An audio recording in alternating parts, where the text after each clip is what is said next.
बहुत ही alarming situation जिस वक्त हम सब ही फेस कर रहे हैं, तो जिसमें सीनियर्स बैठे हैं, लेडीज वगैरह भी बैठी हैं, आप सारे तो FBR की जो साइट पिछले 15-20 दिन से प्रॉपरली वर्कआउट नहीं कर रही और उसमें बहुत सारे क्लाइंट्स का डाटा भी लॉस हो गया हुआ है।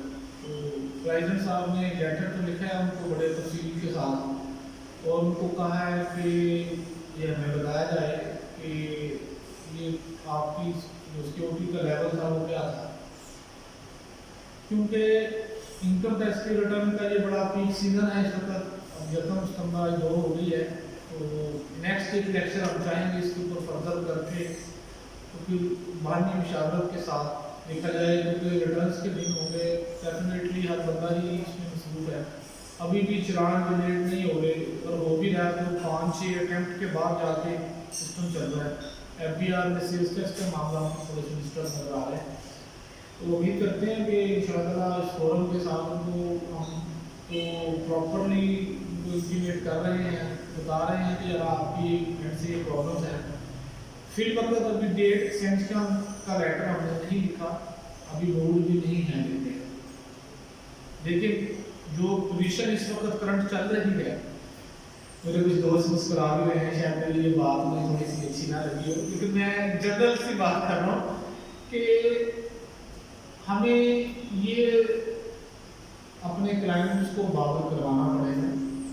देखिए, अगर मैं इस डेस्क के उस तरफ आकर इस बात को सोचता हूँ, अगर आप 30 सितंबर को फाइल हो जाते हैं, साथ ही 2 रुपये रिटर्न फाइल कर देते हैं, 80% 90% आप फाइल कर देते हैं रिटर्न, तो 10% की आप एक्सटेंशन।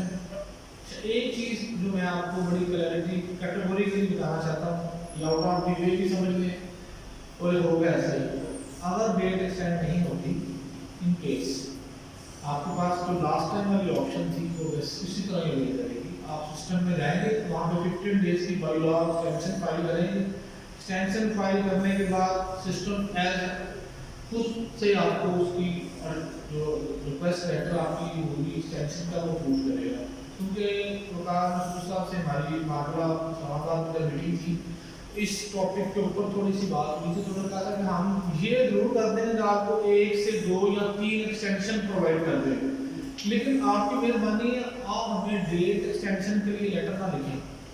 हम चाहते हैं कि ये जो पिछले 10-15 साल से जो माहौल बना हुआ है ना, देखिए आप भी रिलैक्शन में भी रिलैक्शन, अगर 30 तक मैं दिन रात लगा के अपना 80-90% काम कंप्लीट कर देता हूँ, तो आपको थोड़ा सा टाइम अपनी फैमिली को भी दे सकता हूँ। अगर आप मेरी in good sense good faith की बात देखें, तो आप दिसंबर तक अपनी फैमिली को टाइम क्यों दे पाते हैं? बच्चों के लिए आपके पास टाइम नहीं है, फैमिली के लिए आपके पास टाइम नहीं, क्योंकि रिटर्न नहीं आपने भेजी, रिटर्न नहीं भेजी, आपका सारा सर्कल भी डिस्टर्ब है। तो मैं उम्मीद करता हूँ आपने मेरी बड़ी पेशेंटली मेरी बात सुनी है, तो वैसे हम आपके साथ हैं, हर फोरम पे जो भी पोजीशन है होगी इंशाल्लाह लॉ टैक्स का सोल्यूशन सबसे आगे आप आएंगे। आपकी प्रॉब्लम नहीं है, मेरी प्रॉब्लम होगी इंशाल्लाह।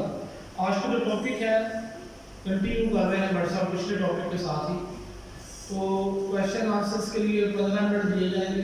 ब्रायन ने हमें एक क्वेश्चन जरूर दिया था, क्वेश्चन अगर आपका गलत भी है तो इसको कभी बदल ना करें कि आपने गलत क्वेश्चन किया, वो आपके ख्याल में क्वेश्चन ठीक है, उसको आज अकेडमी के जो चेयरमैन हैं वो सही करेंगे कि यार मेरा ख्याल आपका ये क्वेश्चन होता है, मेरे हिसाब से आपकी ये सोच है। तो क्वेश्चन जरूर किया करें और कंप्यूटर के साथ कुछ ना कुछ करते रहा करें, तो सबमिशन और वेरीफाई का बटन आपके पास अवेलेबल होता है। इन केस बहुत सी रिटर्न खराब कर दी आपने, लास्ट में बात करना चाह रहा हूँ, रिटर्न इतनी खराब होगी कि आपको समझ नहीं आ रही सही कैसे करनी। एक साइड पे छोटा सा बटन लिखा हुआ डिलीट कर, उसको भी पॉइंट नहीं रिटर्न दोबारा होगा। तो मैं उम्मीद करता हूँ कि नेक्स्ट सेशन में भी और इस सेशन में भी हम नदीम भट्ट साहब के जितना तजुर्बा है और इनकी ग्रेटनेस है, मैं समझता हूँ ये भी इजहार कर रहे हैं, साथ इतना टाइम स्पेंड करते हैं, हम इनको हमेशा से अप्रिशिएट करते हैं और टैक्स बार हमेशा से इनकी मौजूद रहेगी इस हवाले से। मैं चाहता हूँ कुछ भी है please come on stage Nadeem Bhatt साहब chairman LGB academy. Thank you sir.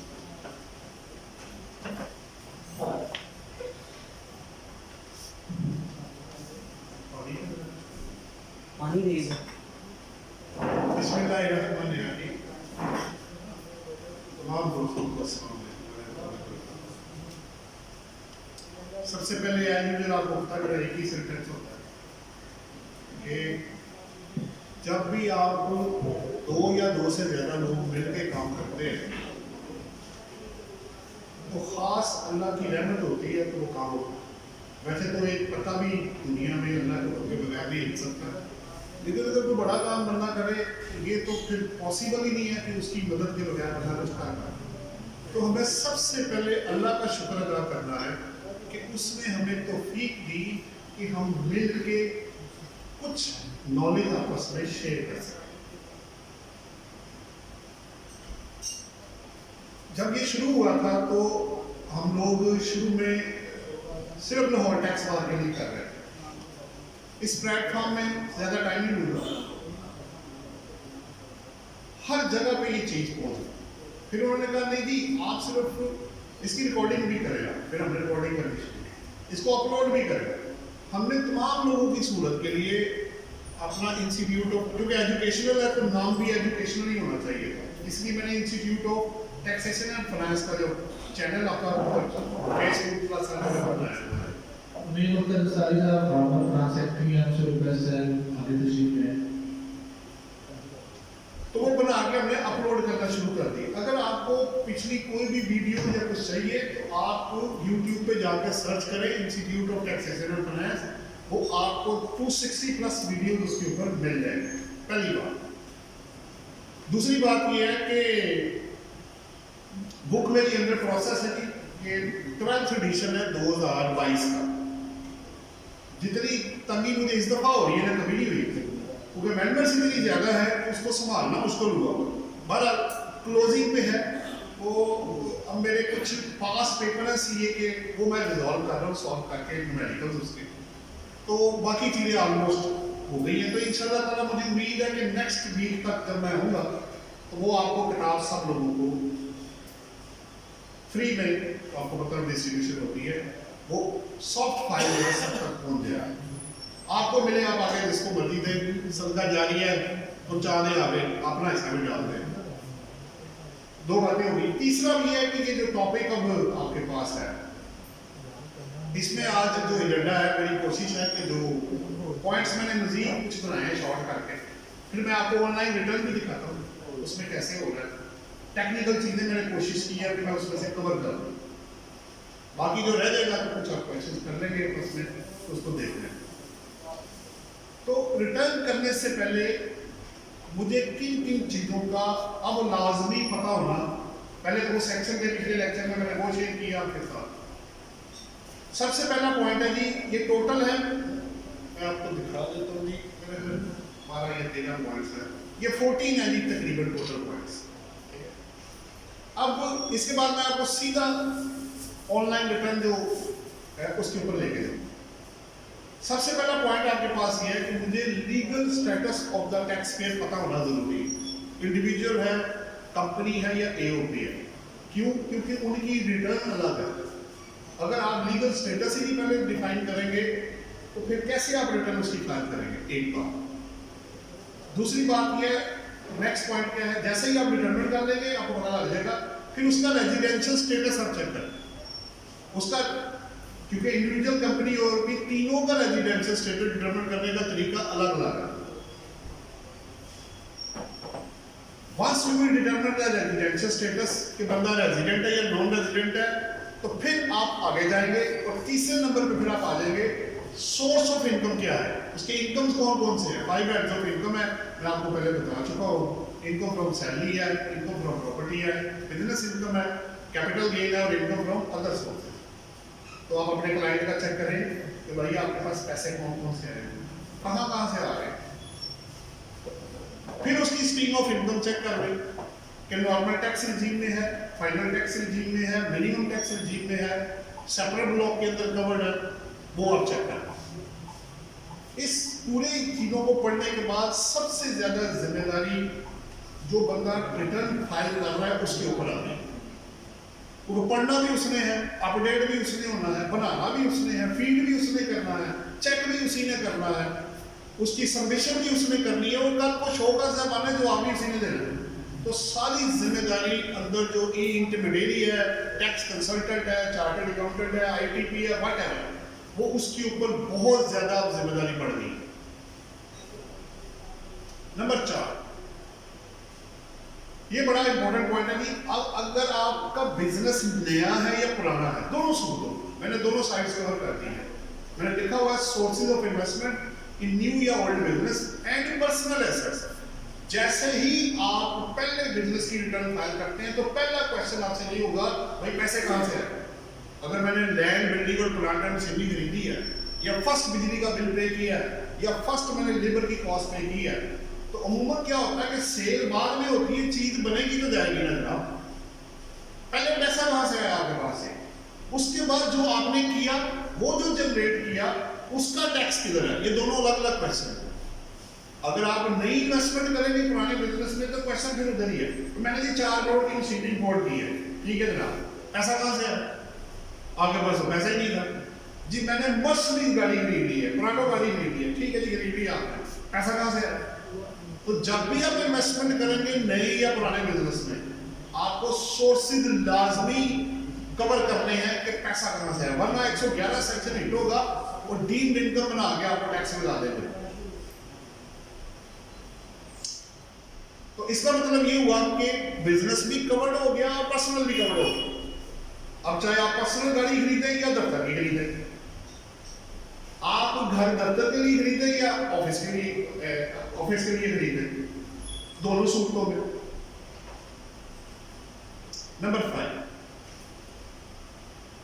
ये पहले भी बात हुई थी, क्योंकि एक मिनट का ले रहा हूं, ज्यादा टाइम भी ले रहा ताकि इनको क्विकली हम कवर कर दें।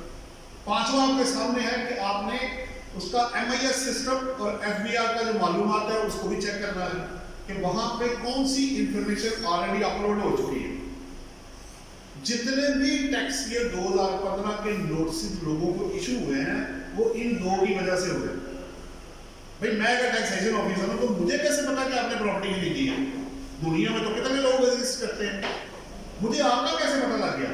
इसका मतलब है सिस्टम में जाकर मैंने मालूमात में MIS सिस्टम में चेक किया तो पता लगा जनाब ये आपने खरीदा हुआ है, उसको मैंने रिटर्न से मैच किया या वेल से, तो पता लग गया भाई ये तो निकले ही नहीं हुआ, तो 122 का नोटिस इशू हो गया।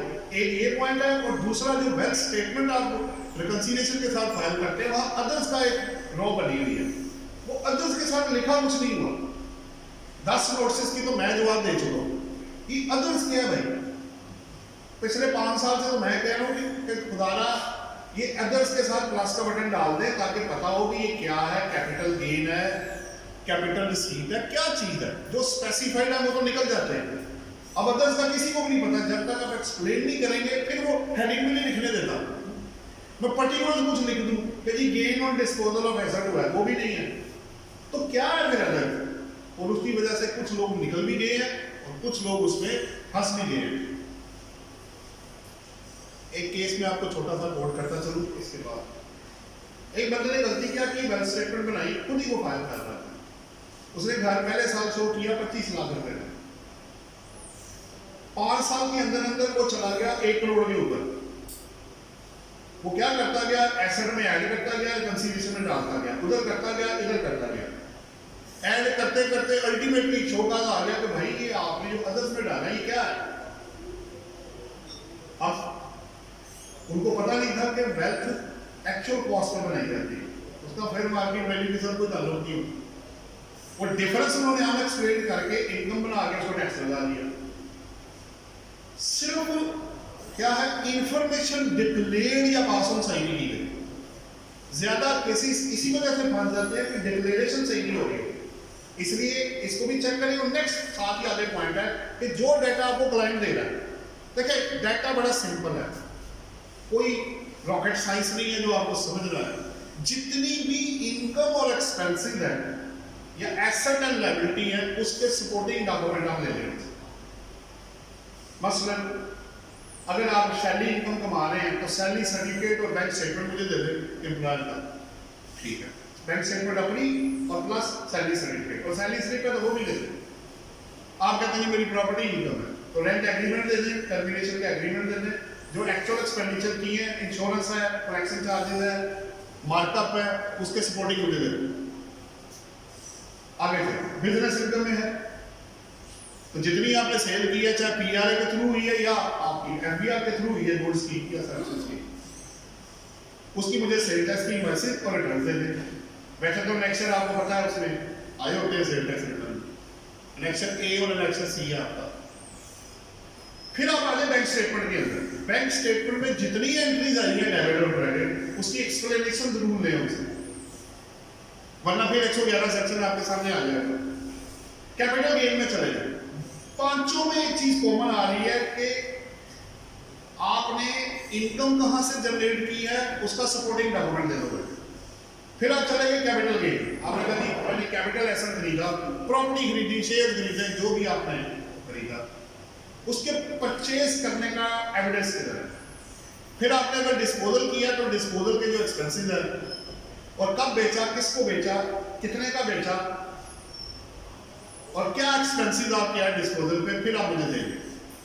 और आखिरी आ गया जो इनकम फ्रॉम अदर सोर्सेज है, कि अगर आपकी इसके अलावा इनकम है तो जितने पहले 4 हेड्स हैं, अगर उसमें आप फॉल नहीं करेंगे तो आप 5वें हेड पे फॉल कर जाएंगे। मुझे उसकी भी इनकम की वही फिर क्वेश्चन फिर वही, उसका रिसीट साइड का, इनकम साइड का और एक्सपेंडिचर साइड का। 7th पॉइंट है जी आपके सामने। अभी लास्ट जो मैंने चेक किया, एसएमईज की जो मैन्युफैक्चरर की 100E की रिटर्न अभी तक नहीं आई। वो जब भी आती है उसको अपने मैन्युफैक्चरर को जरूर एडवांटेज ले लीजिएगा, उसमें काफी रिड्यूस रेट है और ऑडिट से भी एक्सक्लूजन है। 100E सेक्शन है, रीड विद 14th मेरा ख्याल शेड्यूल है, उसके साथ आप पढ़ेंगे। इसमें डेमो में पहले आपको दे चुका हूं। अगर रिटर्न आप बना भी लें तो भी फाइल मत करें, उसको सेव करके रख लें। क्यों, अभी बताता हूं। 8th पॉइंट, अब वर्कर्स वेलफेयर फंड, आपको पता है इस पे सेमिनार पूरा हमने कंडक्ट किया था, वो रिस्पेक्टिव प्रोविंस के पास चला है, ये पीआरए के पास है। अगर आपके क्लाइंट को वर्कर्स वेलफेयर फंड लग रहा है तो आप डिडक्टेबल अलाउंस तो क्लेम करेंगे, लेकिन उसकी लायबिलिटी में ऐड नहीं करेंगे, क्योंकि आपने वो पीआरए को अलग चालान बना के वो जमा करेंगे। इसी तरह एग्री इनकम है, अगर एग्री इनकम है तो सूबे के पास टैक्स है, उसका अगर बनता है तो उसको आप पे करेंगे, और इनकम इधर आप सेक्शन 41 में एग्जेम्प्ट क्लेम कर लेंगे, और आपने पहले ऐड करके फिर उसको लेस करना है, क्योंकि रिटर्न के अंदर टोटल इनकम की डेफिनेशन में एग्जेम्प्ट इनकम शामिल है। और जब आप टैक्सेबल इनकम निकालेंगे तो एग्जेम्प्ट इनकम और डिडक्टेबल लॉसेस को माइनस कर देंगे। Section 10 of the income tax ordinance 2001 आप पढ़ सकते हैं। 8 पॉइंट की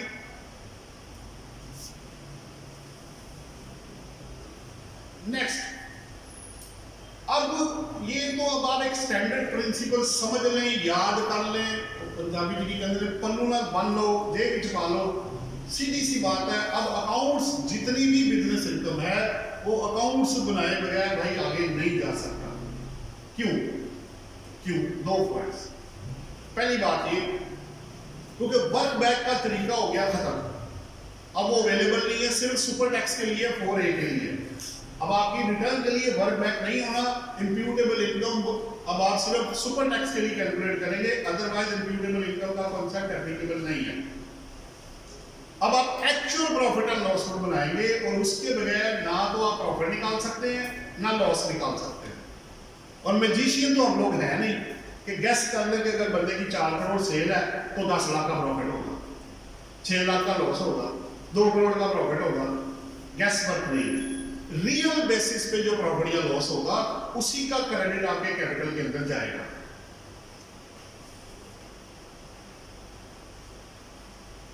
और फर्जी फिगरें बिल्कुल ना डालें बैलेंस शीट में, रियल फिगर्स आप डालें। जितने भी बैलेंस शीट के कंटेंट्स हैं, चाहे वो रिसीवेबल है, पेएबल है, वो रियल होना चाहिए, फेक नहीं होना चाहिए। 10th पॉइंट है मेरा, आपको पहले भी मैंने कहा था, इस रिटर्न के साथ 181 का फॉर्म भी साथ ही अपडेट कर दें, क्योंकि उसकी डेडलाइन 30 सितंबर है। और अगर आपने अपने बिजनेस बैंक अकाउंट, बिजनेस की बात हो रही है, पर्सनल वेल्थ में जाएंगे, जितने बिजनेस के अकाउंट है, अगर बिजनेस इनकम होगी तो बिजनेस अकाउंट होएगा, उसको अपडेट कर ले, क्योंकि एक अकाउंट की जो नॉन डिस्क्लोजर या उसको डिक्लेयर करने की जो पेनल्टी है 1,00,000 रुपए, बहुत बड़ी कॉस्ट पड़ जाएगी। तो अपने क्लाइंट को थोड़ा बहुत चार्ज भी करें, उसे को भाई इसको हमने फीड करना है और तुमने हमें अपने कंप्लीट बैंक अकाउंट जिसमें तुम्हारे बिजनेस की रिसीट आई हुई है वो मुझे दे दो, चाहे बंद किया डिलीवरी है या रनिंग है, क्योंकि दोनों आने हैं। तो कल को अगर ये पता लग गया कि एक अकाउंट में 4 करोड़ आया, बिजनेस की रिसीट थी, आपने डिक्लेयर नहीं किया, तो क्लोज है तो 0 पे डिक्लेयर कर दो भाई, कोई मसला नहीं है। एक दफा डिक्लेयर कर दे, उसको अंदर कवर कर दे, चले पेनल्टी भी शेयर होगी।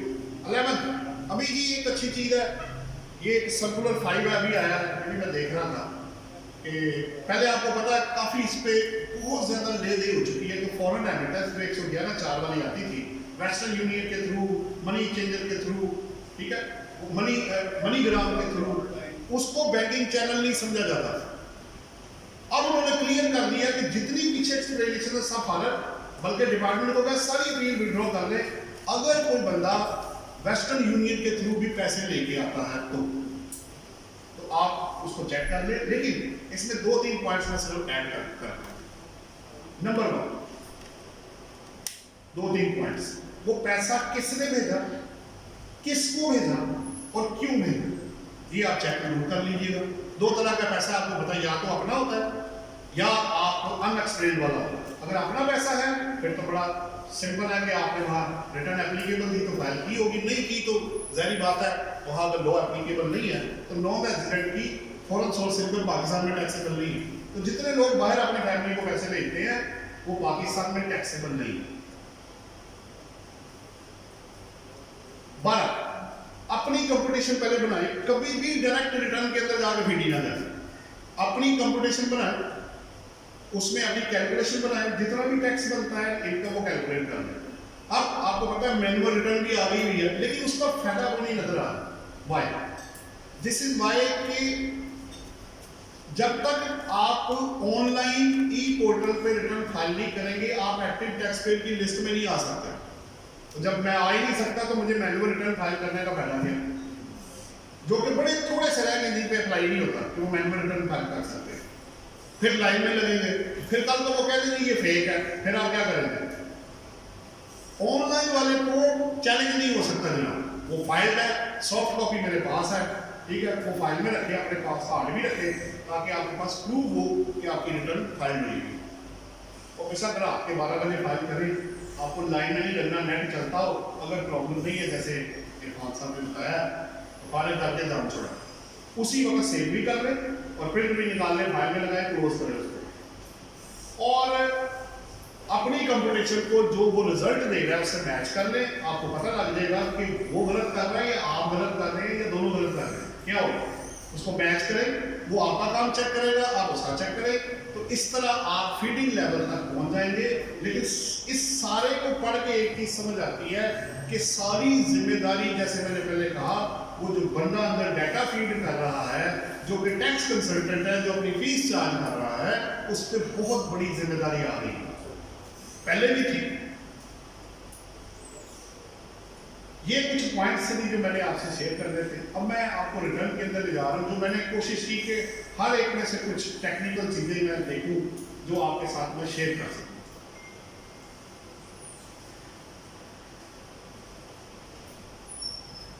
इसको दोबारा से लो,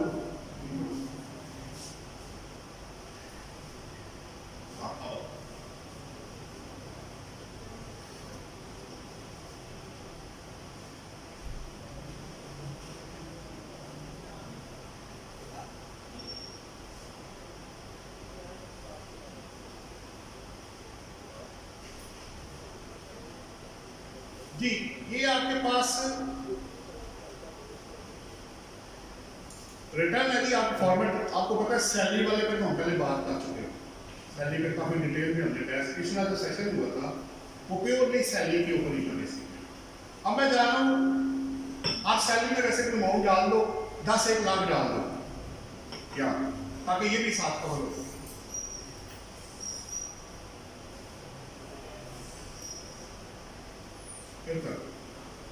चलो अब आगे चलो, अब आ जाओ दूसरे प्रॉपर्टी इनकम में। ऐसा तो प्रॉपर्टी इनकम में बड़ी इंपॉर्टेंट है। पहली बात तो यह है कि जैसे ही आप प्रॉपर्टी इनकम इसमें एंटर करेंगे, एक इनकम साइड है, एक एक्सपेंडिचर साइड है। इनकम साइड में आपको नजर क्या क्या आ रहा है? Actual rent, 1/10 of non adjustable advance, तीसरे नंबर पे फॉरफिटेड डिपॉजिट है, recovery of unpaid irrecoverable rent allowed as deduction, unpaid liabilities exceeding 3 years. तो ये आपकी पहली इनकम साइड आपकी पूरी होगी। अगर इनमें से कुछ भी आपके पास आया है, फर्स्ट करो एक्चुअल रेंट आप कहते हैं 2 लाख है, डालो जी 24 लाख रुपए,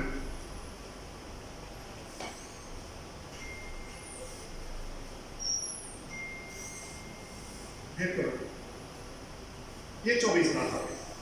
जैसे ही आप इसके, अच्छा इसमें एक इंपॉर्टेंट चीज वो ये है, बाकी तो ये जो 1/5 रिपेयर है ना, इसको लाने के लिए आपको एट्रीब्यूट्स में जाओगे, ऊपर ऊपर ऊपर ऊपर ऊपर ऊपर ऊपर ये साइड, इसे अगले वाला ये क्लिक करो, नीचे आओ, ये नीचे इसको क्लिक करो, नीचे एरो को इधर इधर इधर अंदर वाला ले लो, अंदर वाला एरो अंदर जहां भी यस लिखा होगा, यस के साथ एरो आगे आ रहा है ना, इधर पीछे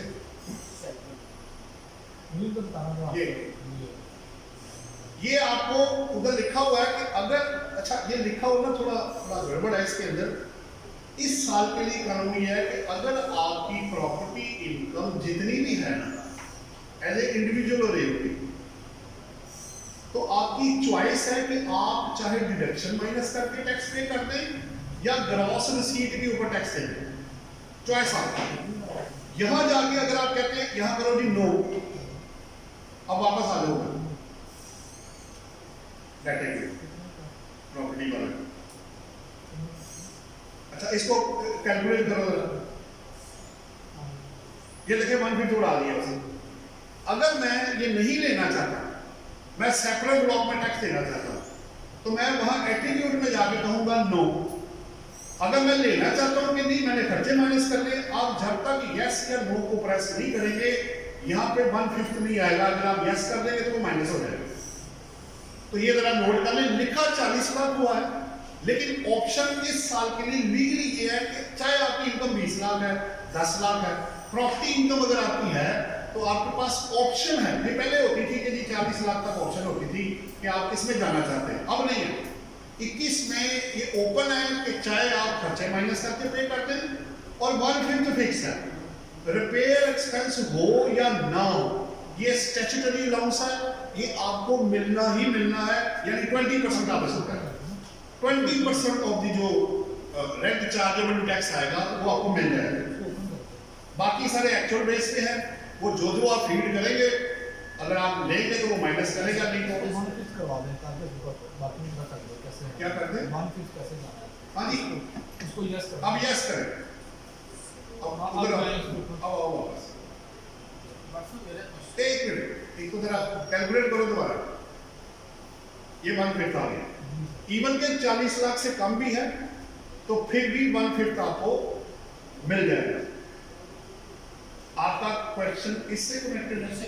हाँ। अगर हमने एजेंट को फर्स्ट रेंट पे कर दिया एज कमीशन तो वो भी डिडक्ट हो सकता है इसमें। देखिए बात क्या है, 15 के अंदर ना एक लिस्ट पड़ी हुई है कि कौन कौन से एक्सपेंसेस आप माइनस कर सकते हैं। ठीक हो गया। उसमें मार्कअप है, अगर आप लोन लेके प्रॉपर्टी कंस्ट्रक्ट करते हैं या एक्वायर करते हैं, उसमें इंश्योरेंस है, उसमें रिपेयर अलाउंस ये फिक्स है, ठीक है। उसके बाद कलेक्शन एंड एडमिन चार्जेस है, उसमें लीगल एंड प्रोफेशनल अगर टाइटल को डिफेंड करने के लिए है, मॉर्गेज के ऊपर चार्ज के ऊपर एक्सपेंसेस है। तो जो जो स्पेसिफाइड है इसके अलावा वो एक्चुअल बेस पे आपको मिलेंगे, और उसको सिर्फ एडमिन और collection charge 4% of the rent chargeable tax का है, एक्चुअल या 4% भी चलो लोअर है। ये दो को बाहर निकाल दें, बाकी सब एक्चुअल है। मैं प्रॉपर्टी टैक्स अगर पे करता हूँ रेंटेड प्रॉपर्टी का तो वो भी मुझे मिल जाएगा, लेकिन वो क्या होगा, मुझे सपोर्टिंग डॉक्यूमेंट देना पड़ेगा और प्लस मुझे सेक्शन 21 की कंप्लायंस करनी पड़ेगी। मैंने एक बंदा रखा हुआ है, उसको मैं तनख्वाह देता हूँ 50,000, मुझे नहीं पता चला, मैं कैश देता गया, तो 21 सेक्शन की वजह से क्योंकि 25,000 के ऊपर थ्रू ग्रॉस चेक पेमेंट करनी थी, आपको एक्सपेंस नहीं मिलेगा। सो आप डिडक्शंस क्लेम करेंगे subject to the supporting documents and compliance of legal formality. ये आपके सवाल का जवाब। तो ये आपके पास आ गई रेंटल इनकम। अब आप इसमें से कोई भी दूसरा अगर देखते हैं स्वाय उसके जो एडमिन एंड कलेक्शन चार्जेस में देखो जो होगा वो इसमें दिया हुआ देखो नीचे डिडक्शंस में 1/5 तो हो गया, इंश्योरेंस है, एक्चुअल है, अगला क्या है लोकल रेट, कोई प्रॉपर्टी टैक्स या आप अगर लग्जरी टैक्स देते हैं, ग्राउंड रेंट है। अगर ग्राउंड रेंट बेसिकली क्या है कि अगर जमीन ले ली है, कंस्ट्रक्शन आपने की है, मेरे पास ग्रॉस रेंट आ गया, तो मैंने लैंड के ऊपर जो टैक्स देना है वो मेरी प्रॉपर्टी इनकम वो मैं दूंगा। तो जो मैं बिल्डिंग का मसलन फर्ज कर लें मुझे आया 10 लाख रुपए, 5 लाख लैंड का, 5 लाख बिल्डिंग का, मैं लैंड ओनर हूँ, बिल्डिंग इन्होंने कंस्ट्रक्ट की है, तो मैं 5 लाख अपना अलग कर लूंगा और इनको 5 लाख दे के 10 लाख में से बाकी 5 लाख मुझे ग्राउंड रेंट के तौर पर एक्सपेंस मिल जाएगा, क्योंकि वो मेरी इनकम नहीं है, मैं बिल्डिंग का ओनर नहीं हूँ, मैं लैंड का ओनर हूँ। तो उसको ग्राउंड रेंट कहा जाता है, जो इसमें से माइनस कर दिया जाता है, जो जिसका है वो उस पर अपना टैक्स पे करता है। फिर आगे जितने भी आपके सामने आगे आ रहे हैं वो आप एक्चुअल बेस पे उसको क्लेम कर सकते हैं। अच्छा, इसमें जरूरी नहीं है कि हर दफा प्रॉफिट ही निकलेगा, अगर आपकी डिडक्शन इनकम से ज्यादा है तो वो लॉस भी आ सकता है, ये मैं आपको बताता सकता। अगर आपको टाइटल डिफेंड करने के लिए आपने लीगल एक्सपेंसेस बहुत ज्यादा करनी है जो आपके लैंड से भी ज्यादा हो गए हैं, तो हो सकता है प्रॉफिट भी आ सकता है, लॉस भी आ सकता है, और किसी ऐसी सिचुएशन में बराबर भी दोनों हो सकते हैं। सो प्रैक्टिकल लाइफ में आप ये नहीं कह सकते कि ये हमेशा ही ऐसे होगा, हमेशा नहीं होगा भाई, केस टू केस को वेरी करेंगे। एक पॉइंट और करके मैं इसको क्लोज करूंगा। मार्केट में प्रैक्टिस है कि पगड़ी पे लोग घर ले लेते हैं, वो बड़ा अच्छा क्वेश्चन। अगर मैं 50 लाख रुपए देके पगड़ी पे एक घर ले लेता, अब करना क्या है, रेंट तो मैं दे नहीं रहा। अब लॉ ये कहता है कि उसने पहले अपना फेयर मार्केट रेंट निकालना है। फर्ज करें अगर मैं प्रॉपर्टी रेंट आउट करता तो मुझे मिलता से 50 लाख है, तो 50 लाख मल्टीपल बाय पीरियड, मेरा अगर साल का तो साल, 6 माह का तो रेंट एग्रीमेंट में डेट भी जरूर चेक करें कि किस डेट से रेंट आउट हुआ, उतने पीरियड का रेंट आपने चार्ज करना। अगर 2 लाख रुपए रेंट है, मल्टीप्लाई बाय 50 महीने का, मल्टीप्लाई बाय 12, 6 लाख बन गया। अब जो पगड़ी है उसको loan non adjustable advance treat करता है, उसका 1/10 आपने ले गए ऐड करना है, वो भी लिखा हुआ है इसके अंदर 1/10 आप नॉन एडजस्टेबल एडवांस ऐड करें, तो वो फिर 50 लाख का 1/10 5 लाख, 6 लाख वैसे है, 5 ऐड करके 11 लाख के ऊपर फिर मैं देखूंगा कि मैंने खर्चे माइनस करके जाना है या इसके ऊपर मैंने टैक्स देना है। ये आपकी रेंटल इनकम से कनेक्टेड पॉइंट थे, जो इनकम फ्रॉम प्रॉपर्टी है। इसमें 2-3 चीजें बड़ी इंपॉर्टेंट है। आपका लैंड और बिल्डिंग या दोनों की बात हो रही है, इमूवेबल प्रॉपर्टी, इसमें मूवेबल एसेट शामिल नहीं है। अगर आप फर्नीचर का रेंट अलग से पे कर रहे हैं, यूटिलिटी के चार्जेस पे कर रहे हैं, तो वो इनकम फ्रॉम वो प्रॉपर्टी नहीं होगा, वो इनकम फ्रॉम अदर सोर्सेज में जाएगा। और एक बड़ा अच्छा स्पेशल पॉइंट, तो अपार्टमेंट तो होटल वाले भी रेंट पे देते हैं, उसका क्या करना है, वो रेंटल इनकम नहीं है, वो इनकम फ्रॉम बिजनेस के अंदर जाएगा। सो कुछ चीजें एक ही वक्त में इनकम फ्रॉम प्रॉपर्टी में जाएंगी, कुछ बिजनेस में जाएंगी और कुछ इनकम फ्रॉम अदर सोर्सेज में जाएंगी। अगर मैं land and building together with plant and machinery rent out करता हूं और मुझे उसका रेंट आता है, तो वो इनकम फ्रॉम अदर सोर्सेज में है। अब आपको लगेगा कि लैंड एंड बिल्डिंग है तो इसको प्रॉपर्टी में आना चाहिए, तो आपको केस टू केस उसको वेट करना है कि किस हेड में वो फॉलो करेगा। बाकी आपके मैं क्वेश्चंस में छोड़ता हूँ, आगे चलो जी। इसके बाद दूसरा हेड है बिजनेस वाला, उस पर भी थोड़ी बात करना है। बिजनेस में मैंने कुछ अमाउंट्स डाली है जी, 10 मिलियन की सेल डाली है, उस पर सेलिंग एक्सपेंसिव 50,000 के आपको नजर आ रहे हैं, वो मैंने खुद फीड किया है ताकि टाइम बच जाए। फिर उसके नीचे जाके मैंने कॉस्ट ऑफ सेल के अंदर वो परचेजिंग डाली है 80 लाख की, तो इसको नेट करके उसने आपका नीचे जो ग्रॉस प्रॉफिट है, बेसिकली ये ग्रॉस प्रॉफिट नीचे निकालेगा, जो नीचे आ रहा होगा, नीचे करो, ये 18,50,000 ये आपका ग्रॉस प्रॉफिट है। ये वही जो प्रॉफिट एंड लॉस आपने बनाया उसकी फीडिंग है और कुछ नहीं है।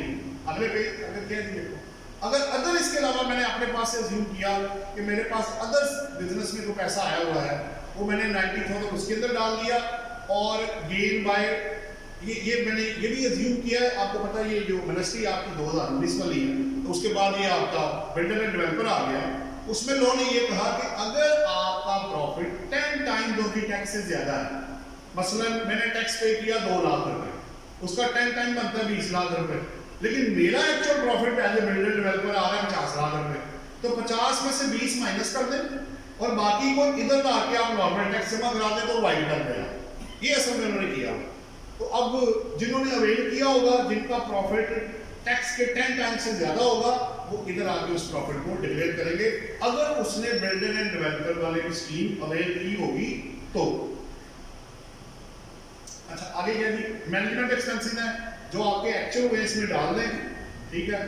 और नीचे अब आपका अकाउंटिंग प्रॉफिट या लॉस आ गया। यहां तक वो प्रॉफिट या लॉस है जो आपने बनाया है, अभी टैक्स की कोई एडजस्टमेंट नहीं हुई, कोई इनएडमिसिबल एड लेस कुछ नहीं हुआ, जो अकाउंट्स में प्रॉफिट आया एज इट इज ही आपने फीड कर दिया ऑडिटेड या ऑडिटेड अकाउंट से, लेकिन फिगर वेरीफाइबल होनी चाहिए। मैं फिर बता रहा हूं, कहने को ये फॉर्म है, पूरा कानून पीछे जाना है। अगर इसके अंदर फिगर मिसमैच करती हैं या वो गलत है तो 122 और प्लस फिर आगे 111 बड़ा मसला शुरू हो जाएगा।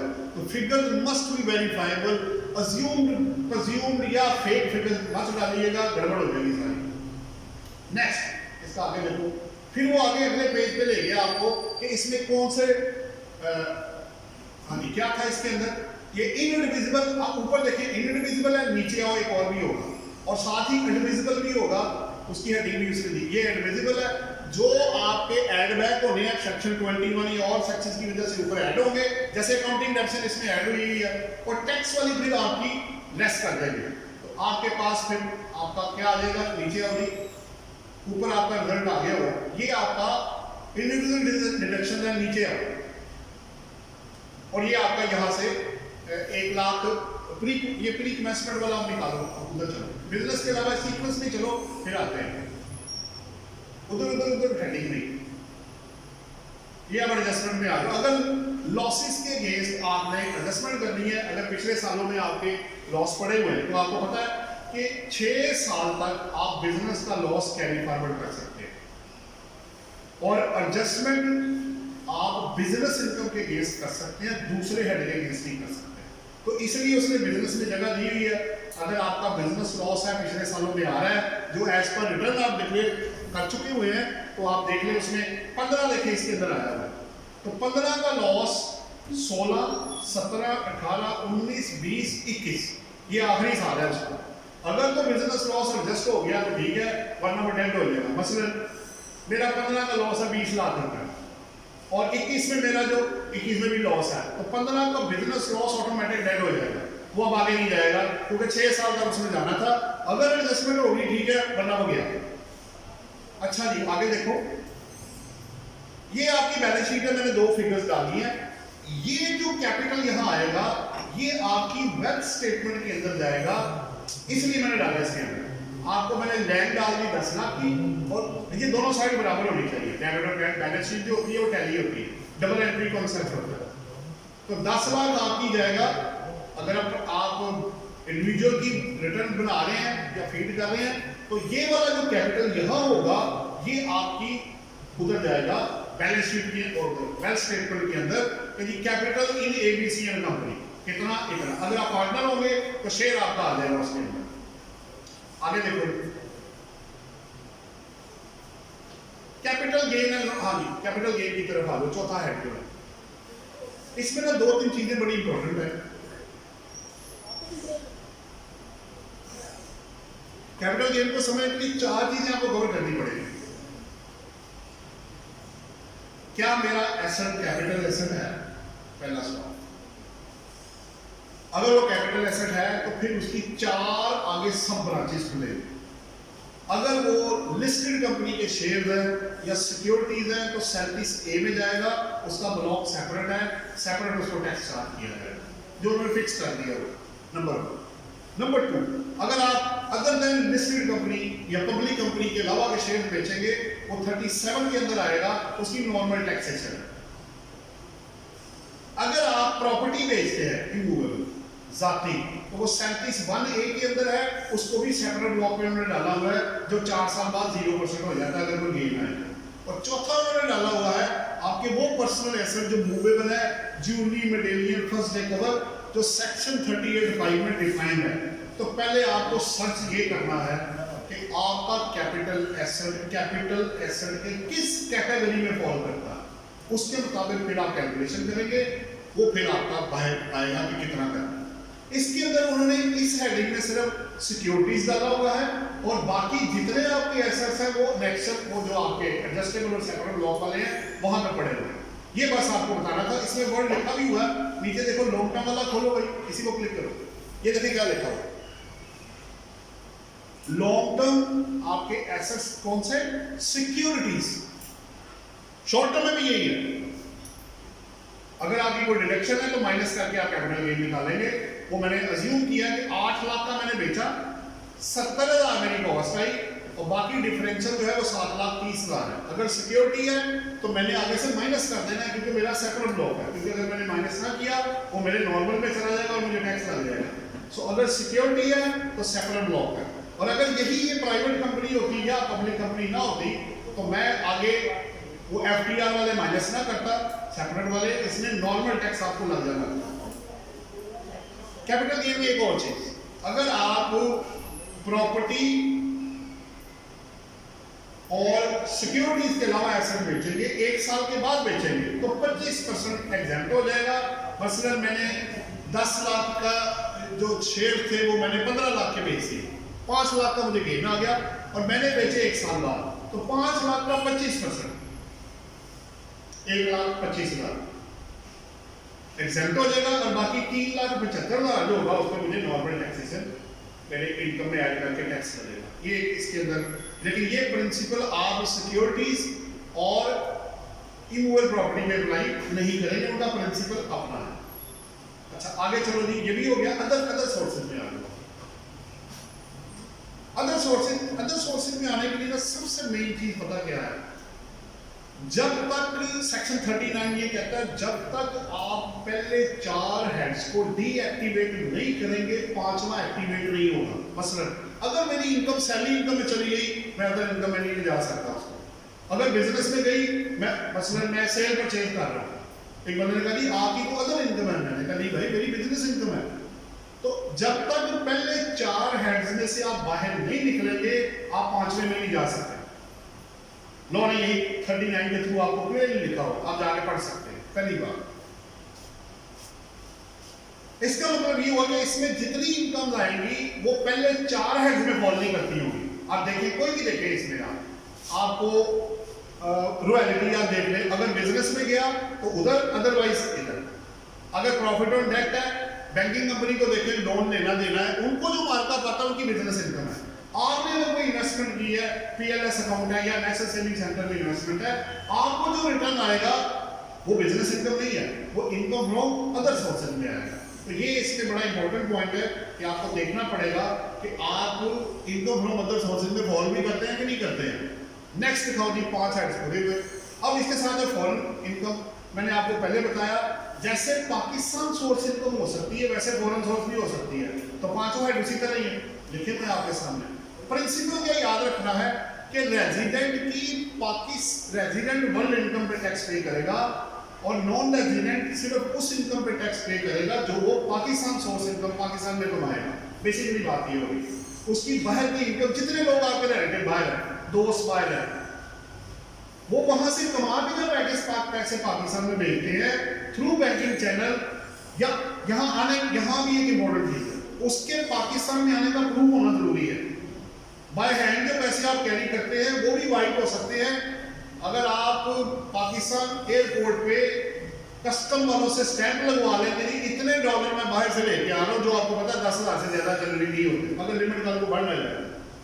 अगर आप वैसे कैरी कर लेते हैं, बताते नहीं है, वो पाकिस्तान में ब्लैक मनी है, आपके पास प्रूफ ही नहीं है कि बाकी पैसा कहाँ से आया। अगर मैं यही कमा के कहूँ पैसा बाहर से आया, तो क्या वो बाहर से आया? प्रूफ किधर है भाई? तो प्रूफ देना जरूरी है कि बाहर से पैसा आया आपके पास। बाकी फैमिली को भेजे, जिसको भेजा है वो वाइट मनी उसको इस्तेमाल करे। भाई कितनी फैमिली आपको पता वहां भेजते हैं। एग्री इनकम वो मैंने पहले एग्री दिखा दो। एग्री में आपने 2 काम करने हैं, एक तो प्रोविंस का टैक्स देना है, लेकिन यहाँ इंपॉर्टेंट ये है कि यहाँ इनकम जो आपने रिपोर्ट करनी है वो नेट होगी, खर्चे माइनस करके, ग्रॉस ना दे दें। फसलें खुद को खुद नहीं उग जाती जनाब, मुझे कल्टीवेशन करनी पड़ेगी। अगर आपको रेंट आया है, दोनों चीजें कवर्ड है एग्री इनकम के अंदर, दो तीन चीजें बल्कि कवर्ड है, उसको दो कर लेते हैं। अगर आपने खुद कल्टीवेशन की है, लैंड पाकिस्तान में है, तो एग्री इनकम है। लेकिन अगर आप ठेके पे दे देते हैं, आप कहते हैं जनाब मुझसे तो काम नहीं होता और यार ये पकड़ो मुझे पैसे दो, आप ठेके पे दे देते हैं, तो रेंट भी एग्री इनकम के अंदर शामिल है। फिर एग्री लैंड का जो रेंट है प्रॉपर्टी इनकम में नहीं आएगा, वो एग्रीकल्चरल इनकम के अंदर रहेगा। अगली बात, इस पे परमिट्स को टैक्स पे कर दे जो बनता है, और उधर टैक्स क्या है, इनकम बेस्ड या area based, whichever is higher. लेकिन अगर आपने डिक्लेयर कर दी इसको, तो वो जरूर पकड़ेंगे, सब्जेक्ट टू दिस के प्रोविंस का टैक्स आप जमा करवाओ। नेक्स्ट देखो जी क्या आगे टैक्स जो आपके, अब आप एक अच्छा ये डिडक्टेबल अलाउंसेस है जी।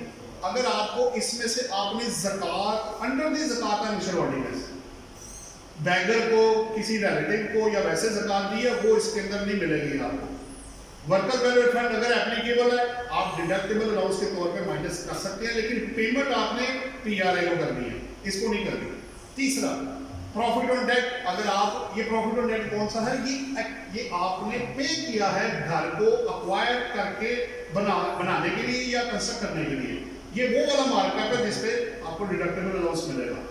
फिर आपके पास अगर एजुकेशन एक्सपेंसेस है, ठीक है, और उसके बाद नंबर ऑफ चिल्ड्रन आपने बताने हैं, ये आप डालेंगे। ये देखिए मैंने ₹1,00,000 डाला और वो ऑटोमेटिक आपको कैलकुलेट करके बताएगा कि आपको टैक्स क्रेडिट कितना मिलेगा, इसके अंदर डिडक्टेबल अलाउंस कितना मिलेगा। आगे चले जी, ये आपके जो डिडक्टेबल, एक स्किप कर गया तो पीछे,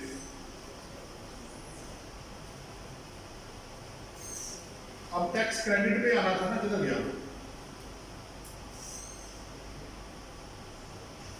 ये ट्रेडर्स के लिए था जी, 9 शेड्यूल पे जो लोग फॉलो करते हैं उनके लिए। आगे चलो, टैक्स रिडक्शन। अच्छा, चेन आपने जरूर ध्यान में रखनी है। मैं आपको एक चेन ये है, सीक्वेंस क्या है बेसिकली। सबसे पहले आपकी इनकम आएगी, उसके बाद आपकी टोटल इनकम आएगी, उसके बाद आपकी टैक्सेबल इनकम आएगी, उसके बाद आपने उस पर टैक्स लगाना है, और टैक्स लगा के आपने फिर टैक्स रिडक्शन पहले लेनी है, उसके बाद फिर टैक्स क्रेडिट आएगा। और टैक्स क्रेडिट में सबसे पहले फॉरेन सोर्स इनकम का क्रेडिट आएगा, फिर 61 to 64 आएगा, और एंड में फिर जो आपने पेमेंट्स की होगी टैक्सेस की वो आएगी। ये चेन जो है, ये सीक्वेंस लॉ ने बनाया हुआ है, ये मैंने बनाया हुआ नहीं है। इसको मेंटेन करें तो ताकि लोग ही कंप्लायंस हो सके। बाकी इसके अंदर जो फिल्म वाले हैं, बेबू सर्टिफिकेट वाले हैं, और प्लस फुल टाइम टीचर्स और रिसर्चर है, वो आपको पता है 25% इस वक्त है, तो वो आप इसके अंदर कुछ ऑटोमेटिक है, कुछ आप फीड करेंगे रेलिवेंट सेक्शन के मुताबिक, तो वो आपको उसके ऊपर रिडक्शन दे देगा। आगे चलते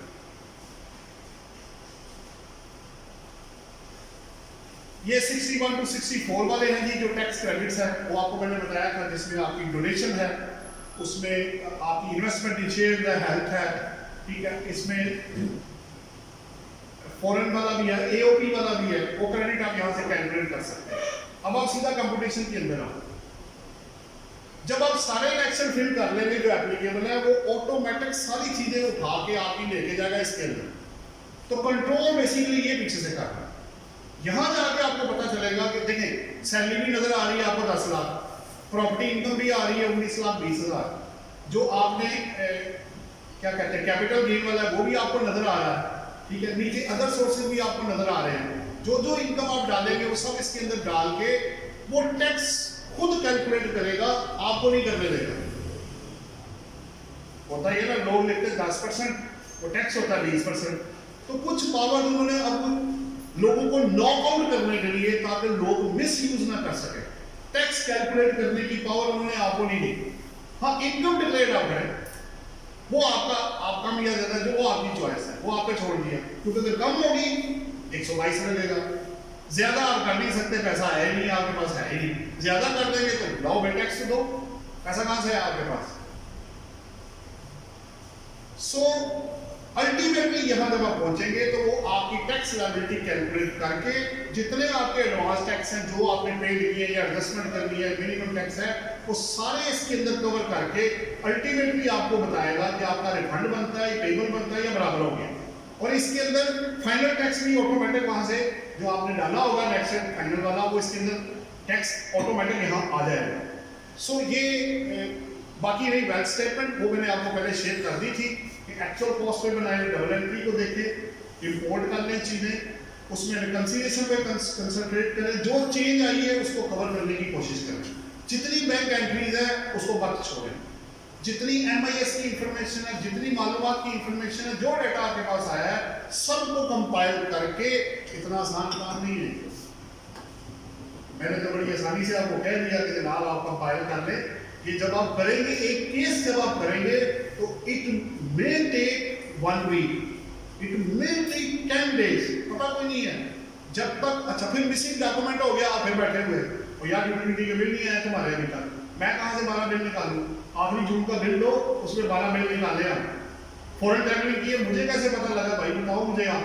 हर चीज़ अब पोर्टल में नहीं अवेलेबल है, कुछ चीज़ें हैं और कुछ आपको उससे लेके कंपाइल करके बहुत बड़ी और एक अच्छी इंफॉर्मेशन आपके लिए। ये तो हो गया डाटा, थोड़ी फीस से भी बढ़ा दें, मैं सही कह रहा हूँ आपको, फीस बढ़ा दें।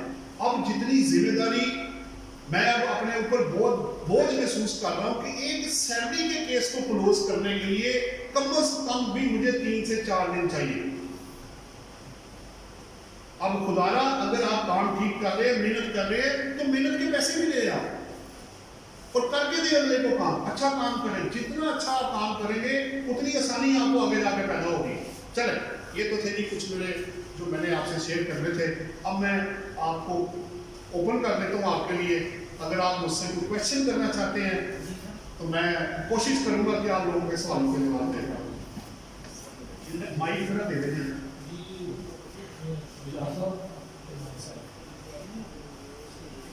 एक चीज हो अच्छा, चलिए आप मेरी माइक दे रहा हूँ सबको ही, लेकिन काइंडली अप्रोप्रिएट क्वेश्चन कीजिएगा। पर्सनल केस के लिए व्हाट्सएप में हम बैठे हैं, थोड़ी देर बाद आप लोग भी बेसिकली हमारा मकसद आपको डिस्कस करना नहीं है, मकसद सिर्फ ये है कि जो सारे लोग बैठे हैं जितने भी क्वेश्चन उनके दिल में है वो सब कर सकें। ये जो आप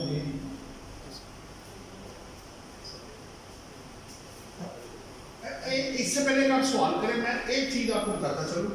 मैंने सिर्फ एक चीज अभी रोकी है और वो है मिनिमम टैक्स। इंशाल्लाह नेक्स्ट जो सेशन होगा, ठीक है, वो कोशिश करूंगा कि आपको मैं मिनिमम टैक्स जो है ना, क्योंकि उसमें काफ़ी ज़्यादा कॉम्प्लिकेशन है, तो मैंने उसको रोक लिया है। जैसे पीछे था, अभी भी थोड़ी प्रॉब्लम आ रही है, कभी वो ज़्यादा कर देता है, कभी कम कर देता है, कभी बराबर कर देता है। वो एक क्योंकि बड़ा एक इम्पोर्टेंट एरिया है, तो वो मैं आपको बाद में इंशाल्लाह नेक्स्ट में। अभी तक जी सर, पहला प्रश्न आपको कनेक्टेड किया के बारे में आमतौर पर डाटा किया जाता है, वो डाटा सिस्टम में पिक नहीं करता, वो जो कंसल्टेंट है गई वो मशवरा देते हैं कि हाँ सिस्टम फिट नहीं करता, अदर बेटा क्या ये ठीक है?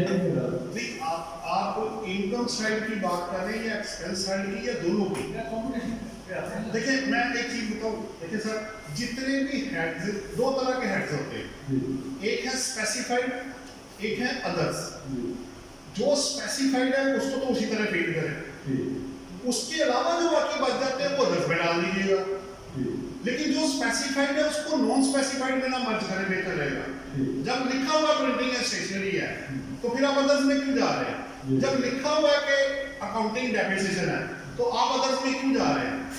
ठीक है, जो स्पेसिफाइड है उसको वही रहने दें, उसके अलावा जितने बचते हैं जो नहीं लिखा हुआ उसको अदर्स में डाल दें। अच्छा, अदर्स का कॉन्सेप्ट ना हर जगह पे, इनकम टैक्स रिटर्न में अदर्स में, वेल्थ रिकंसिलिएशन में अदर्स, वेल्थ स्टेटमेंट के भी अंदर भी अदर्स है। क्योंकि वजह ये है हर चीज स्पेसिफाई नहीं की जा सकती, जो रह जाती है वो ऑटोमेटिक आपके अदर्स के अंदर वो कवर कर देते हैं, ताकि कोई बंदा ये ना कहे जी तो जो मेरा तो जी आया नहीं तो मैं तो कोई नहीं कर सकता। इसलिए उन्होंने अदर्स का एक हेड, चाहे वो एक्सपेंसेस है, चाहे वो इनकम है, चाहे वो वेल्थ स्टेटमेंट है, चाहे वो वेल्थ रिकंसिलिएशन है, अदर्स उन्होंने एंड पे रखा होता है कि जो वहां नहीं आएगा स्पेसिफाइड में यहाँ कवर करते हैं ताकि आपकी डिक्लेरेशन पूरी हो जाए। और जहां मैंने अदर्स की एक्सप्लेनेशन सही दी है, देखें क्रिटिसिज्म तो हर बंदा करता है, हमें भी कहीं कहीं प्रॉब्लम हुई है, लेकिन एक चीज बताऊं, पॉजिटिव चीज को भी प्रिवेल करना चाहिए। जहां मैंने उनको सही जवाब दिया है विद सपोर्टिंग डॉक्यूमेंट, वो प्रोसीडिंग 122 की उन्होंने क्लोज करके दे दी। अगर मैंने 15 केस किए हैं, 15 में से अल्लाह का शुक्र है कि 10 केस तो वैसे ही क्लोज हो गए, क्योंकि मेरे पास जवाब था, डॉक्यूमेंट मेरे पास था, प्रेजेंटेशन मैंने दी। तो आप भी पेपर वर्क के साथ करेंगे। ये नहीं है कि बंदा सिर्फ यही कहता रहे कि वो मानते कुछ नहीं, ऐसे नहीं है भाई। मिस स्टेटमेंट ऑफ फैक्ट होगा, हाँ कहीं हो भी जाता है, मान लिया मैंने, लेकिन मोस्टली अगर आप सही प्रेजेंटेशन दे रहे हैं, डॉक्यूमेंटेशन है, तो फिर उसको गलत करने का फायदा भी कोई नहीं है। देखिए जान माल वक्त बंदा वहीं लगाता है जहां से कुछ हासिल हो, अगर एंड पे मिलने ही कुछ नहीं तो फायदा कोई नहीं उस एक्सरसाइज करने का। तो अदर्स भी अगर है, आप सपोर्टिंग अपने पूरे रखें और लीगल साइड को कवर रखें, इंशाल्लाह ताला आपके पास अच्छा रिजल्ट आएगा। जी सर, आप थैंक यू। वो पूछ रहे जी जी जी आप। मेरा क्वेश्चन था about capital gain of into property, can you raise it? हाँ जी, क्यों कर कंसल्ट करते हैं। मालदस के साथ काइंडली अपना नाम जरूर बताया करें ताकि बाकी दोस्तों को भी याद ना हो। नबील अब्बास मेरा नाम है, तो मैं यहाँ पे कहते हैं representative of the Inamul and ठीक है, तो इशू ये था कि sir capital gain one capital में कैपिटल गेन इशू ये आ रहा है कि जो परसेंटेज देते हैं on the basis of the holding period. ठीक है सर, हमने वो गेन कैलकुलेट कर लिया, whether it's 50%, whether it's 50% or 100% or 75% whatsoever on the basis of the holding period. ठीक है So when we go for the tax rate, about the tax rate on the gain, the finance act according to the finance of 2020 and plus according to the finance act of 2021. So the IRS rate are totally different about the tax rate on the capital gain. Suppose my capital gain was suppose 55 million. Sir. You should give the tax rate 2.5%, 5%. According to the finance act 2020. ठीक है okay sir, the first slab is okay sir, लेकिन जैसे ही just 5 million से मैं account में जाता हूँ तो सर ये मेरा टोटल परसेंटेज डिफर कर दिया आईआरएस के साथ। इवन कि मैंने तो फिर आप अच्छा अब पहले बात पूरी करेगा। जी जी सर, मैंने कोई भी डेज की स्नैपशॉट भी दिए, पर्टिकुलर केस के साथ हर चीज़ उनको दी, तो लेकिन सर मुझे रिस्पॉन्स नहीं मिला। उन्होंने कहा IT विंग से बात करी, IT विंग में लोग थे, लेकिन वो कहते हैं फिर आप लोगों ने मुझे दिया मेन अपना वो section two main IT section, तो वो जहाँ पे कहते हैं कि ये हमारी बैक एंड वर्किंग होती है, तो वहाँ से भी कोई रिस्पॉन्स नहीं आया सर। आप ऐसे करें ना, एक काम करें, एक इसकी ना जो आपने बनाया हुआ है ना उसकी कॉपी है मैंने, एक और काम करें, उस लेटर को ना एक CC मार्क करें इनके चीफ कमिश्नर को, एक CC करें मेंबर IT को, ताकि उन्हें पता चले कि प्रॉब्लम क्या आ रही है। तो ये चूंकि देखिए इसमें दो चीजें मैं आपको बता देता हूँ। एक वक्त ये भी था कि जब हम रिटर्न फाइल करते थे ना कंपनी की, तो वो फर्नीचर पे भी इनिशियल अलाउंस देता था। मैंने खुद फाइल की हुई है, वो फर्नीचर जब कैलकुलेट हुआ तो हमारा फर्क आ गया। अब मैंने जो इनकम निकाली वो ज्यादा है, जो वो निकाल रहा था वो कम हो गई। अब मैंने कहा यार ये क्या मसला है, अब मैं ज्यादा टैक्स देना चाहता हूँ, वो कहता कम पे करो टैक्स। तो फिर मैंने उसकी अदर पे जाके एक एडजस्टमेंट डाली और साथ होता है उसको क्वेरी मार्की कि जनाब मेरी एक्चुअल इनकम जो बनती है वो इसके इनिशियल अलाउंस के बगैर इतनी है, और इसकी एडजस्टमेंट मैंने इसके अंदर कर दी है ताकि लॉ के मुताबिक मैं पूरा टैक्स पे कर दूं। नंबर 1। नंबर 2 अब ये है, अगर रिटर्न में कोई भी फॉल्ट आता है, जैसे मिनिमम में भी आगे जाएंगे तो बहुत कुछ आएगा, तो पहले लॉ बनता है, रूल्स आते हैं, तो तब रिटर्न आती है। इसका मतलब ये हुआ कि लॉ ओवरराइड कर रहा है रिटर्न को। अगर इसमें कोई एरर है तो इसको लॉ के मुताबिक बनना चाहिए, ठीक है। इस पे ट्रिब्यूनल की जजमेंट भी है, इस पे कोई भी सर्कुलर या कोई रिटर्न या कोई चीज इनकंसिस्टेंट विद द लॉ आएगी तो प्रिवेल लॉ करेगा। तो ये आपके सवाल का जवाब है, ये सूनर और लेटर इसकी करेक्शन। लेकिन सर अब कैसे क्लाइंट तो सर के ऊपर चलेगा, पराग वाले देखिए, हर कैपिटल पराग वाले तब तक नहीं करेंगे जब तक चीफ कमिश्नर या रेलेवेंट कमिश्नर इधर से ना आएगा, उन्होंने उसको छेड़ना भी नहीं है। देखिए अगर मैं प्राल में बैठा हूँ तो ये मेरा फील्ड है, सिर्फ जो मुझे कहा जाएगा मैंने वो करना है। मैं लॉ का एक्सपर्ट नहीं हूँ, मुझे लीगल वाला कहेगा तो फिर आईटी वाला काम करेगा। तो डायरेक्ट आईटी वाले के पास ना जाए, वो उसको लीगल वाले को बीच में लेके आए कि जनाब इनको कहिए, उनको बात ग्रुप में ले लो। हाँ ये बात होगी। तो सर इंशाल्लाह कहाँ से मिलेगा कांटेक्ट पर या कोई चीफ मिनिस्टर तो आपके ये है, और आई मेंबर आईटी का तो आप सर्च करें ना, उसके अंदर एमपीआर पोर्टल में अवेलेबल, उनके एड्रेस को इस्लामाबाद कॉन्स्टिट्यूशन में एड्रेस करें उनको, तो इंशाल्लाह ताला आपका काम हो जाएगा। ये मिनिमम टैक्स के अंदर भी यही प्रॉब्लम होनी है। गवर्नमेंट से जब आप जाते हैं बोर्ड के केसेस में आप कभी वो ज्यादा कर देते हैं, सप्लाई से केसेस में जाते हैं तो सब वो जो डिफरेंस आता है डिफरेंशियल अमाउंट नहीं ऐसे ही उसको कंपेयर इसका इंशाल्लाह ताला नेक्स्ट वाले में हम करेंगे, लेकिन चूंकि फर्क जब आएगा तो देखे ना, लॉ ने ये कहा तुम ये करो, 153 कहता है, 148 कहता है जो मिनिमम टैक्स है, तो मैंने तो वो पे करना है ना जो लॉ ने मुझे कहना है। एग्जैक्टली सर अगर आप मेरा कम या ज्यादा बनाते हैं मुझे उससे कोई ताल्लुक नहीं है, मैंने रियल वाला पे करना है ताकि कल को मुझे कोई प्रॉब्लम ना हो कि आपने काम टैक्स नहीं कर दिया। चले आगे वो पीछे दे। जी मोहम्मद परवेज हूँ और ब्रदर हूँ टैक्स क्लास आम ऑर्डनरी मेंबर और प्रैक्टिस की कोशिश कर रहा हूँ सीखने की। मेरा क्वेश्चन ये है कि एग्रीकल्चर जो इनकम आती है या पता है वो आता है आपको कहता है जी मैं यहाँ पर अपना काम कर रहा हूँ, मेरी गाँव में ज़मीनें हैं तो मेरे पास ही देख रहे हैं अगर है मेरे नाम पर तो वो वहाँ पर जो भी उसकी इनकम होती है उसको टैक्स अदा करते हैं और टैक्स अदा करने के बाद उसकी मुझे भेज देते हैं ताकि मैं अपनी इसमें इनकम टैक्स में एडजस्ट कर सकूँ। एग्रीकल्चर की इनकम में मेरी तो इनकम लिखेंगे और क्या इसके एडजस्टेबल में मुझे वो मिला नहीं था कि जहाँ पर इनकम टैक्स जो मैंने ऐड करना है, तो एग्रीकल्चर का जो टैक्स पे होके आ गया मेरे पास रसीद आती है, मैंने इनकम में तो एग्रीकल्चर में इनकम पे कर दी है, क्या मुझे वहीं पर ही मैंने बताया कि ये सारी इनकम मुझे एग्जम्प्टेड है और मैंने कहीं एडजस्टेबल में उसके टैक्स को शो करना है, क्या करना है उसका थोड़ा वो मैं आपको बता रहा हूँ। देखिए बात ये हो रही है, दो पॉइंट्स ना अलग अलग है। पहला पॉइंट ये है कि एग्रीकल्चरल इनकम टैक्स लॉ में सेक्शन 41 में एग्जेम्प्ट है, ठीक हो गया। पहला पॉइंट ये है, अगर आप फेडरल में उसको टैक्स लगाने की कोशिश करेंगे तो सेक्शन 41 में वो एग्जेम्प्ट है, लेकिन 7(1)(11) सेक्शन में ये लिखा हुआ है कि अगर आप प्रोविंस को टैक्स नहीं देंगे, मसलन मैंने 15 लाख इनकम डिक्लेयर कर दी, टैक्स मैंने दिया कोई नहीं, अब वो एफबीआर आपसे पूछेगा भाई इसका प्रोविंस का जो टैक्स है उसकी रसीद ला के दो, वो आ गई है बट रख ले आप अपने बस एग्जाम्प्ट हो गया, उसमें डाल दो, उधर भी एग्रीकल्चर में शो करके साथ ही एग्जाम्प्ट में डाल दो, बस काफी। जी आगे सीखने की कोशिश कर रहा हूँ, सारे ही सीखने हैं आप करें।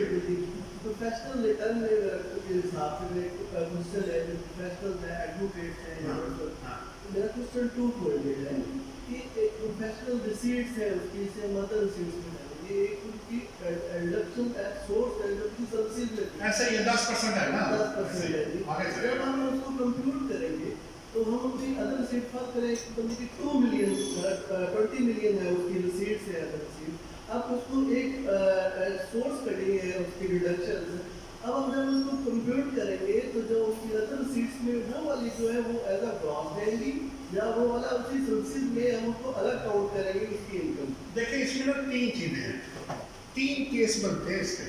मैं पहला बनाता हूँ, आपको 2 करोड़ आया कॉर्पोरेट सेक्टर से, उसने 10% काटा, 2 करोड़ का 20 लाख काटा, 18 मिलियन आपको पकड़ा दिया। अब आप क्या करेंगे, अपना प्रॉफिट एंड लॉस अकाउंट बनाएंगे, आपकी बिजनेस में इनकम है तो बिजनेस में जाएगा, अदर इनकम में नहीं जाएगा। ये आपका प्रोफेशन यही है, आप काम यही करते हैं, रेगुलर बेसिस पे पैसे आते हैं, आप अदर इनकम नहीं कह सकते, ठीक है।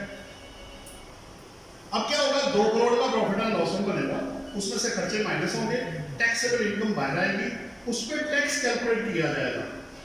फर्ज करें वो बन गया 18 लाख रुपए, तो नॉर्मल टैक्स या minimum tax which ever is high, तो मुझे वो 20 लाख वाला टैक्स पड़ जाएगा और मेरी वो लायबिलिटी डिस्चार्ज हो जाएगी। उल्टा कर रहे हैं, मैंने जब प्रॉफिट में टैक्स कैलकुलेट किया वो बन गया 25 लाख रुपए, मेरा कटा हुआ 20 लाख रुपए, अब 25 में से 20 माइनस होगा, बाकी का बाद या आप जमा कराएंगे या एडजस्टमेंट क्लेम करेंगे आप। ये बेसिकली उन लोगों के लिए है जिनके क्लाइंट कॉर्पोरेट टैक्स पेयर है और वो या विद होल्डिंग एजेंट है, टैक्स काट लेते हैं। अच्छा एक दूसरा है, एक वो बंदा है जिसका कॉर्पोरेट या होल्डिंग एजेंट लाइनिंग कोई नहीं है, वो सिंपली प्रॉफिट एंड लॉस में बनाएगा। अगर उसका लॉस आ गया और टर्नओवर 1 करोड़ से ज्यादा ना हुई तो उसको कोई टैक्स नहीं पड़ेगा, वो निकल जाएगा, वरना प्रॉफिट बेस्ड टैक्स पे करेगा। लेकिन तीसरा आ गया, तीसरा वो है जिसके कॉर्पोरेट भी है और नॉन कॉर्पोरेट भी है, वो प्रॉफिट तो पूरा निकालेगा, फिर प्रॉफिट के 2 हिस्से कर देगा, प्रॉफिट का टैक्स 2 हिस्सों में जाएगा। एक वो हिस्सा जिसपे कॉर्पोरेट वालों ने काटा, उनको आपस में कंपेयर करेगा और हायर बायर आएगा, और एक वो हिस्सा जो नॉन कॉर्पोरेट वाला है उसको इसके अंदर जाके हायर में जमा करेगा तो टोटल टैक्स लायबिलिटी आएगी। ये बेसिकली 3 सिचुएशन बनती है। आपको ज्यादातर यही लोग हैं जो तीसरी के केस में फॉल करते हैं। तीसरे को दोबारा एक्सप्लेन कीजिए। वो मैं आपको जब मिनिमम टैक्स वाला वो कराऊंगा ना, देखिए प्रॉपर सेक्शन है हमारा, मैं एक कर दूंगा, लेकिन अभी मैं आपको ये बता देता हूँ। फर्ज करें एक लाइन में जवाब दे देता हूँ। अगर मेरा टोटल प्रॉफिट आया है 30 लाख रुपए, अज्यूम कर लेते हैं, उसमें मेरा टोटल टैक्स बन गया, फर्ज करें 5 लाख रुपए। 5 लाख के 2 हिस्से होंगे, जो कॉर्पोरेट वाला हिस्सा अलग होगा, अब आपको रसीद ऊपर अलग करनी है। कॉर्पोरेट से आया 2 करोड़, नॉन कॉर्पोरेट से आया 1 करोड़, तो 2 और 1 की रेशो में वो डिवाइड हो जाएगा। जब वो डिवाइड होगा तो 5 लाख का एक हिस्सा 2/3 के पास जाएगा, एक 1/3 के पास जाएगा। जो 1/3 वाला वो बाहर हो जाएगा, 2/3 जो कॉर्पोरेट वाला है वो कंपेयर होएगा मिनिमम के साथ, यानी उसके प्रोपोर्शनेट प्रॉफिट पे टैक्स और उसकी रिसीट के ऊपर टैक्स, व्हिचएवर इज हायर। अब वहां से जो हायर है बाहर आएगा और 1/3 वाला उसमें ऐड करके नॉन कॉर्पोरेट वाला तो जमा कर दिया जाएगा। बाकी इसकी एग्जांपल में आपको जो फीड करके तो उसमें दिखा दूंगा। कोई इधर से सवाल कर रहा है? जी जी।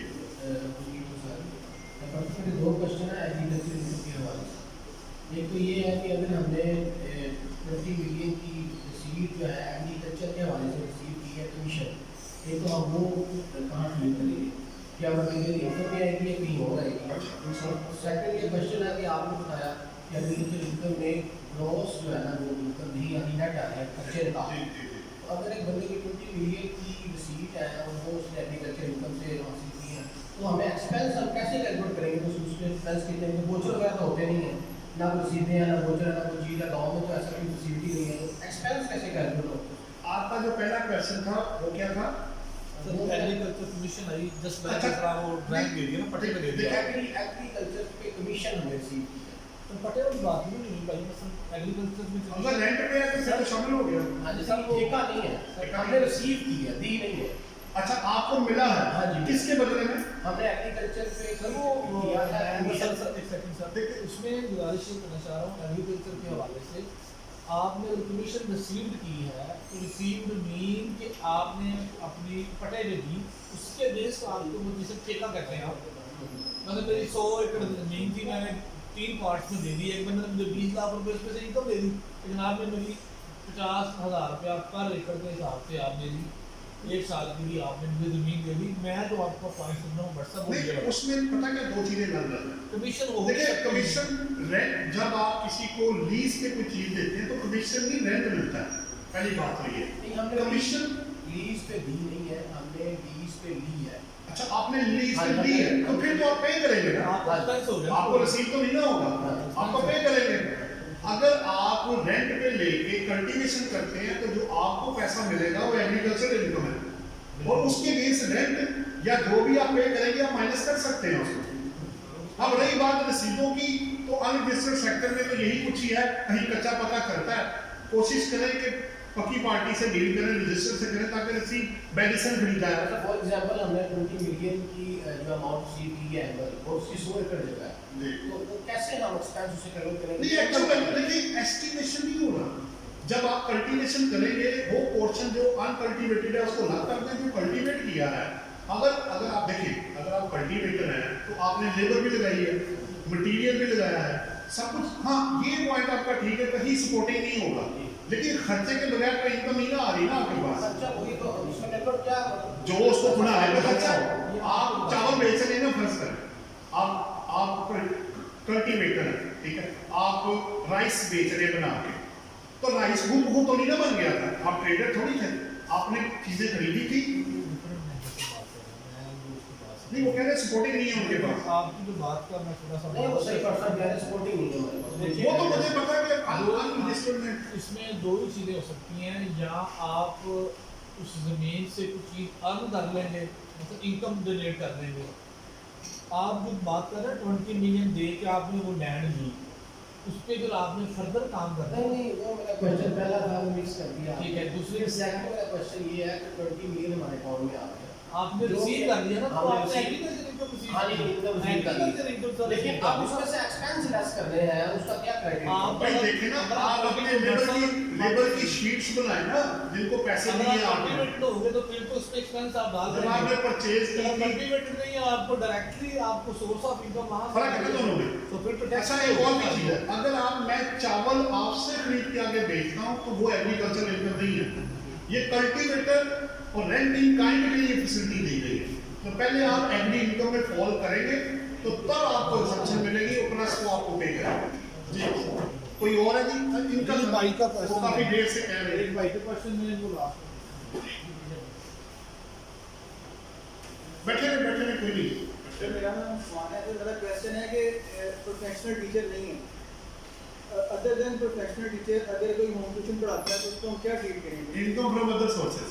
अगर आप देखें ना, आप विजिटिंग बेस पे पढ़ाते हैं, एक लेक्चर, 2 लेक्चर, 3 लेक्चर, ना आप एम्प्लॉई हैं ना आप बिजनेस कर रहे हैं। अगर आप बिजनेस करना है तो अपनी अकेडमी खोल लें, अपना स्कूल खोल लें, अपने इदारे खोल लें, तो फिर आपका बिजनेस बन जाएगा। ठीक है ना? बिजनेस के लिए रेपुटेशन रेगुलर बेसिस पे और उसी प्रोफेशन में इंडल्ज होना बंदे का, या ट्रेड करना। देखिए ना, बिजनेस है क्या? Trade, commerce, manufacture, services. अगर आप ये करते हैं तो आप रेगुलर बेस पे करते हैं तो आपकी business income, otherwise income from other sources में जाएगा। सर एक और था, जी, जी। अदर सोर्स में एक पेंशन का है, उसको हेड है, फिर उसको किस तरह हम treat वो पता है कि असल में आप लोग ना कंफ्यूज कर रहे हैं उसको। मैं आपको एक लाइन ऑफ डिमार्केशन दे दूं। जब आप pension as a employee receive करेंगे तो वो सैलरी में आएगा। ये जो पेंशन है ना, ये अदर देन एम्प्लॉय होती है।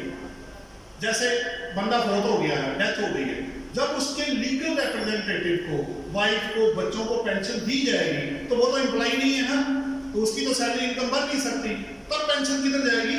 इनकम फ्रॉम अदर सोर्सेज में आएगा। ये दोनों में डिफरेंस है बेसिकली, लेकिन एग्जम्पशन अपनी जगह पे है।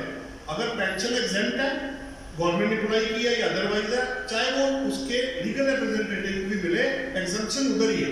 एग्जम्पशन नहीं खत्म हो रही, हेड ऑफ इनकम सिर्फ बना हुआ है, आपके दोनों पूरे हो गए। वो पीछे पूछ रहे थे। व्हाट्सएप को एक साल में सवाल किया था, तो एग्रीकल्चर इनकम टैक्स वाला है, वो तो बेसिकली उसकी जो एक्सपेंस है उसका पैसे का एफआईआर में नहीं उतना, वो तो अगर आपने नीचे पे टैक्स पे कर दिया, वो जो डेफिनेटली प्रोविजन ऐसे ही है, ऐसे ही है, कोई इनका नहीं है। उनके नॉलेज में है कि जनाब ये सारा काम एग्रीकल्चर सेक्टर में, मतलब आपने ट्रैक्टर से लेकर वो जो हाल चलवाए हैं, वो तो जरा काम उनके नॉलेज में बिल्कुल ऐसे ही है। उसका सवाल लेकिन देखिए ना, अगर मैं 1 करोड़ की जगह लिखता हूँ 50 लाख, 1 करोड़ की जगह 50 लाख लिख देता हूँ, तो बाकी का 50 कहीं तो गया है ना। तो मैं कच्चा पक्का जो भी है रिकॉर्ड कम से कम रख लूँ कि उनको भी पता है कि यार ये बंदा खर्चा करेगा तो तभी आएगा। हाँ, रेंट के केस में ग्रॉस आ सकता है, वो बात होगी, वहाँ आप खर्चे कोई होंगे तो माइनस करेंगे, अदरवाइज ग्रॉस आ जाएगा। वरना बात ठीक है कि एफबीआर नहीं पूछ सकता, वो पॉइंट इनका पॉइंट सही है। तो आप कच्चे पक्के जो भी है रखें, बेस तो बनाएंगे ना, बेस तो बनाएंगे। बेस तो होनी चाहिए। बैकग्राउंड मेरा है, वो जो कागज की वाले होगा कि वो आ सकते हैं। बिल्कुल ठीक है जी, बिल्कुल ठीक, जो एविडेंस होना चाहिए कि ये हुआ है। लेकिन फिर ये ना हो कि वो ओवरस्टेट कर दे कि उतने का हुआ ही नहीं तो डाल दे, वो सब उसकी असेसमेंट तो उधर प्रोविजन वो करने के लिए वो बैठे हुए हैं। बिल्कुल ठीक है, बिल्कुल ठीक है आपका जी जनाब। तो मुझे उम्मीद है जी कि काफ़ी चीज़ें कवर हो गई। अगर कोई और है तो आप पहले वरना इसको क्लोज करें जनाब। तो इंशाल्लाह ताला नेक्स्ट ईयर जी मिनिमम पे हम फिर बात करेंगे। आप लोगों का बहुत बहुत शुक्रिया, thank you very much. Kindly put your big hands to the Barsa के लिए। सर हम समझते हैं कि ये गैस बार की ब्लेसिंग है। आप जितना टाइम, जितनी मेहनत के साथ इसकी प्रिपरेशन तैयार करते हैं, मैं भी एज स्टूडेंट आपको कभी कभी तंग करता हूँ, इंटरप्ट भी